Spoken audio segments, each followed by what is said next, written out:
Fala pessoal, sejam bem-vindos a mais um episódio aqui do Nerd Fusão, o nosso programa sobre a cultura nerd. Eu sou o André Pacheco e no programa de hoje eu quero falar sobre Os Eternos, essa equipe cósmica de personagens que vai integrar o universo cinematográfico da Marvel a partir do ano que vem. Eu quero falar muito sobre a origem dos personagens, os conceitos e tudo que pode ser adaptado para as telas do cinema. Vocês conferem tudo isso agora. Então quer dizer que está no ar mais um Nerd Fusão. Nesse caso, vamos assistir.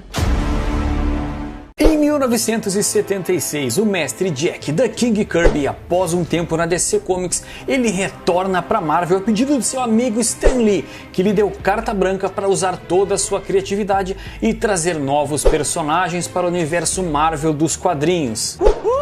Jack Kirby havia criado para DC os Novos Deuses, e baseado no livro Eram os Deuses Astronautas, ele resolveu criar os Eternos dentro da Marvel, trazendo o conceito de deuses para o universo dos super-heróis, de forma que fosse possível justificar a quantidade de personagens com poderes no mundo dos super-heróis. Os Eternos são seres milenares criados pelos poderosos celestiais a partir dos primeiros ancestrais dos seres humanos, e o principal objetivo dessa criação e dessa experiência era fazer com que o ser humano evoluísse mais rápido. Então o principal objetivo da criação dos Eternos aqui na Terra era para expandir a consciência humana e acelerar o nosso desenvolvimento. Os Celestiais criaram novas formas de vida por todo o universo, mas foi um ser de mais de 600 metros de altura, chamado Nezar, que foi o responsável pela criação desse experimento aqui na Terra. Mas nem todos os experimentos feitos pelos Celestiais deram muito certo. Os Celestiais também foram responsáveis pela criação da raça dos Deviantes, que são Eternos que foram renegados, que foram rejeitados, que nasceram com uma aparência completamente bizarra. Eu poderia citar para vocês aqui a raça dos Skrulls, por exemplo, que são seres deviantes, que eram para ser eternos e acabaram sendo renegados pelos seus criadores. E um dos mais conhecidos deviantes é o Thanos, pessoal. Só que o Thanos ele não é de origem e de criação dos Celestiais. O Thanos é filho de personagens dos Eternos. Mas eu vou fazer um vídeo especial só para falar sobre a origem do Thanos e vocês vão conferir na sequência. Mas aqui eu quero trazer uma curiosidade para vocês. Todo mundo acha que os Eternos foram criados em 76 pelo Jack Kirby, só que na verdade alguns dos personagens e esse conceito o próprio Kirby já havia criado lá na década de 40 na revista Red Raven Comics. E eu trago para vocês aqui a capa da primeira edição que já mostra os personagens. Mas voltando aqui para a década de 70, infelizmente os Eternos não trouxe o retorno financeiro esperado para Marvel.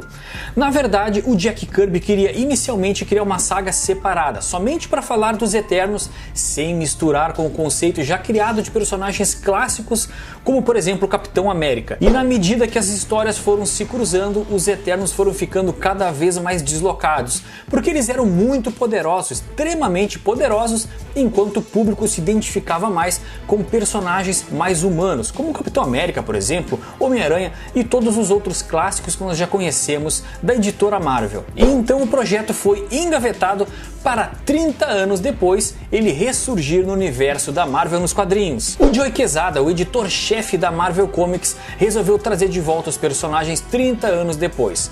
Só que ele queria respeitar a obra original do Jack Kirby, e ele trouxe nada mais nada menos do que o conhecido Neil Gaiman para recriar os personagens, mantendo sempre o pé na origem criada pelo Jack Kirby. E o Neil Gaiman usou o conceito de deuses adormecidos para justificar a origem celestial desses personagens, o que foi um acerto muito legal e fez os personagens crescerem absurdamente em popularidade. Toda a linhagem dos Celestiais elas são conectadas através de uma estrutura mental chamada Unimente. E o Gene X, que deu origem aos X-Men, também é de responsabilidade desses seres cósmicos, e pode ser que isso seja também introduzido nas telas do cinema.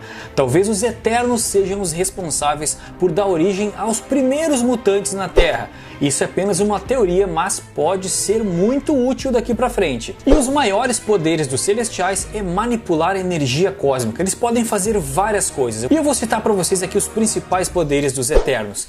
Eles têm imortalidade, eles têm teletransporte, eles podem fazer a transmutação de objetos, eles são imunes a doenças, a venenos, eles também são imunes a temperaturas extremas, seja frio ou calor, eles também podem fazer a criação de ilusões, eles também podem ter a regeneração, assim como os X-Men, eles têm absorção de oxigênio, eles permitem suportar altas pressões debaixo da água, eles também têm força sobre-humana, podem fazer voo, levitação, eles podem projetar energia e calor, eles têm telepatia, controle mental, eles podem gerar campos de força e eles podem fazer a transformação em uma única entidade através de 3 junção dos Eternos, o chamado entidade psionica. E quem são os Eternos que vivem na Terra? Eu vou falar sobre os Eternos dos quadrinhos e depois eu vou falar sobre os Eternos que vão para as telas do cinema.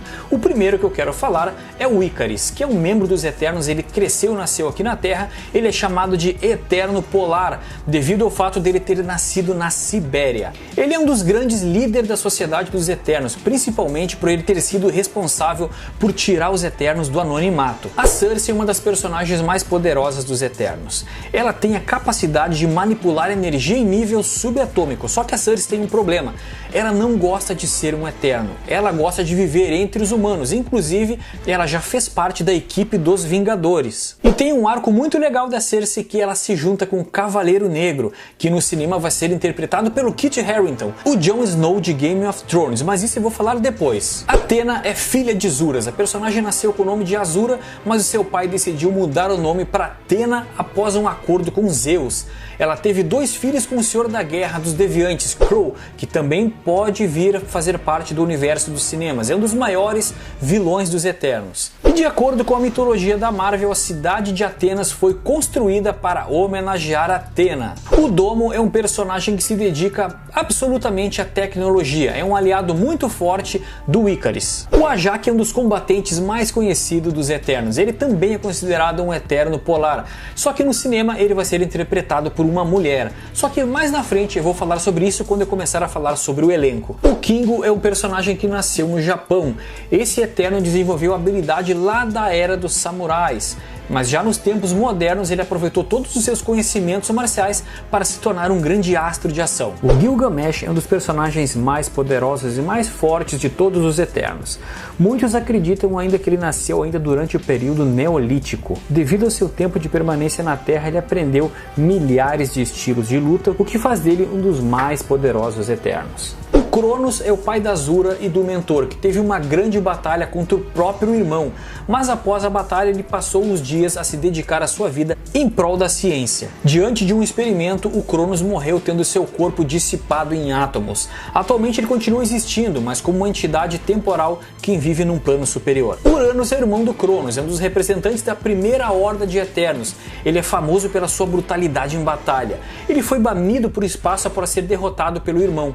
Com seu legado totalmente desfeito pelos seus parentes, ele morreu em Titã. O Mentor, também conhecido por Alars, esse Eterno é o pai do vilão que nós conhecemos, o Thanos. Foi ele quem foi o responsável, juntamente com a sua esposa, a Sui-San, para criar uma nova colônia de Eternos dentro do planeta Titã, após o seu irmão ser escolhido para ser o líder dos Eternos.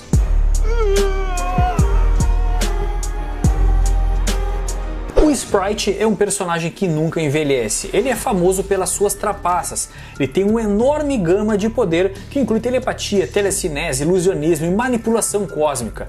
No MCU ele vai ser interpretado por uma mulher, talvez para não confundir um pouco com o Loki, que também é o rei das trapaças. O Phastos é o personagem responsável por forjar as armas dos Eternos. É um cara totalmente melancólico que se nega a lutar com frequência, mas quando esse cara cai na batalha, meu amigo, saiam de perto. O Makar é um personagem muito famoso pela sua super velocidade. Ele é o velocista dos Eternos, mas ele é um personagem muito zoado pela equipe, um personagem que ele é praticamente renegado pelos seus colegas. O Zuras é o irmão do Mentor, um personagem muito poderoso que foi escolhido para liderar uma raça alienígena após a morte de Cronos. Além disso, ele foi o primeiro Eterno que conseguiu invocar a entidade conhecida como Unimente. Nós temos também o Star Fox. O Star Fox ele é irmão do Thanos, ele é filho do Mentor e também também chamado de Eros. É um personagem muito conhecido pelo seu bom humor, e ele também é conhecido por conseguir manipular as emoções daqueles que o cercam. A recriação dos Eternos de 2005, lá pelo Neil Gaiman, ele tem as artes do John Romita Jr. e é simplesmente um espetáculo visual, galera. Mas agora vamos falar dos Eternos no cinema. Quem é quem no cinema? Qual personagem vai dar as caras? Eu vou trazer para vocês aqui o personagem na versão do MCU, a versão dos quadrinhos e o ator que o interpreta. O primeiro personagem é o Ikaris, que vai ser interpretado pelo Richard Madden, conhecido na série Game of Thrones. Depois nós temos o Kingo, que vai ser interpretado pelo Kumail Nanjiani. O Makkari vai ser interpretado por uma mulher, e esse personagem vai ser interpretado pela Lauren Ridloff. O Phastos vai ser o Brian Tyree Henry. O Ajak também sofre mudanças. O Ajak vai ser interpretado pela Salma Hayek. O Sprite também muda de gênero e vai ser interpretado por Leah McHugh. O Gilgamesh vai ser interpretado pelo Don Lee. A poderosa Athena vai ser interpretada pela Angelina Jolie. E o Durig vai ser interpretado pelo Barry Keoghan, enquanto a Cersei vai ser interpretado pela Gemma Chan. E nós sabemos também que o Kit Harington, o Jon Snow de Game of Thrones, ele vai interpretar o Cavaleiro Negro dentro do MCU.